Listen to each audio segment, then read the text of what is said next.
Buenos días, mi nombre es Stephanie Cabra y a continuación voy a hacer la explicación del origen del tipo del riesgo físico en la asignatura de higiene industrial. Voy a compartir la pantalla para hacer la explicación.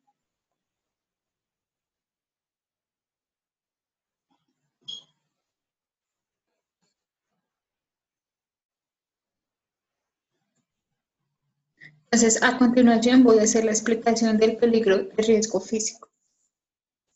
En primer lugar, el primer riesgo que nosotros podemos encontrar es el ruido. ¿Cómo podemos hacer la prevención y el control? La debemos realizar desde el eje de acción sobre el ruido, sobre la fuente del ruido. Entonces, ¿qué podemos utilizar para controlar este riesgo?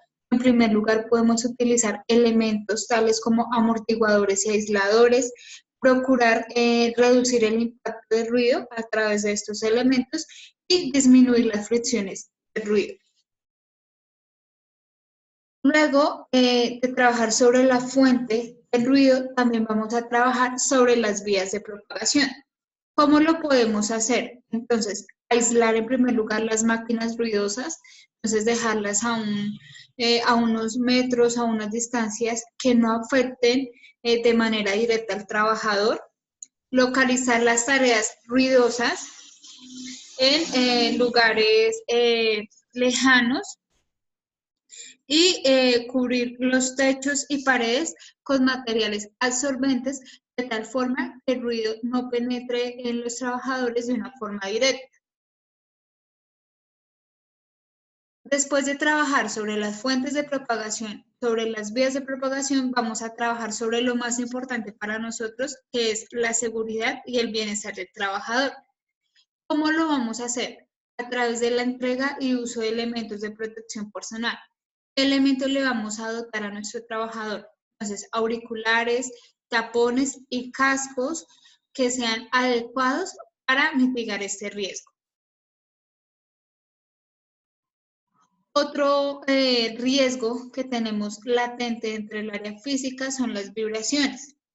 ¿Cómo vamos a trabajar las vibraciones? En primer lugar, y lo más indispensable, es ejecutar pausas en el trabajo. Entonces, que las personas se den 5, 10, 15, 20 minutos durante la ejecución de la tarea. Propender por el buen uso de las máquinas. Esto quiere decir que las máquinas se encuentren en adecuadas condiciones, que tengan el mantenimiento necesario para la ejecución de la tarea.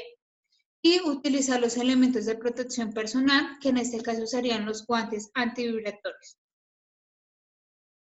Otro riesgo que nosotros tenemos latente son las radiaciones ionizantes. ¿Cómo vamos a trabajar las radiaciones? Entonces, lo primero, vamos a limitar el tiempo de exposición ante estos elementos, aumentar la distancia al foco de emisión, es decir, no tener un contacto directo, utilizar pantallas y blindajes, entonces eso se utiliza como una medida individual, y utilizar dosímetros específicos para el manejo de estos elementos. De igual forma, para que el control se genere de una manera adecuada, se debe capacitar y formar al personal.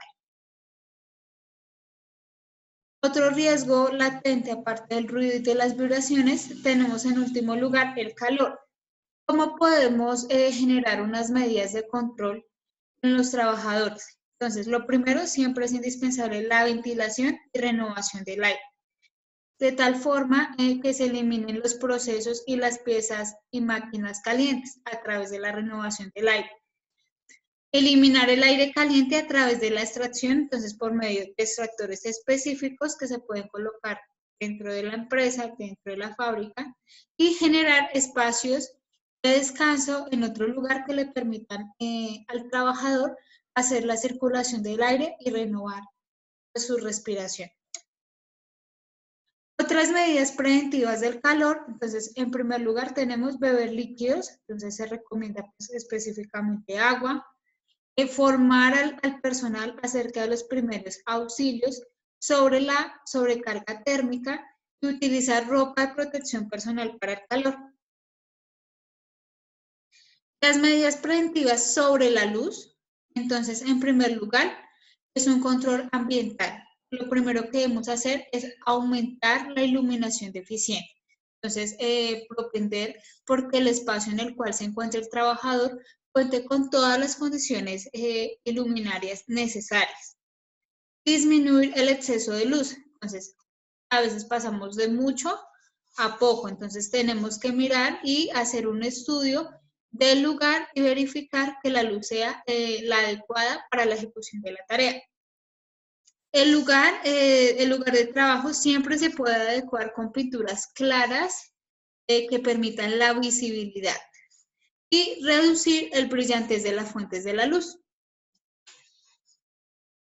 Listo, muchas gracias. Eso ha sido todo acerca de la explicación de el tipo de riesgo físico.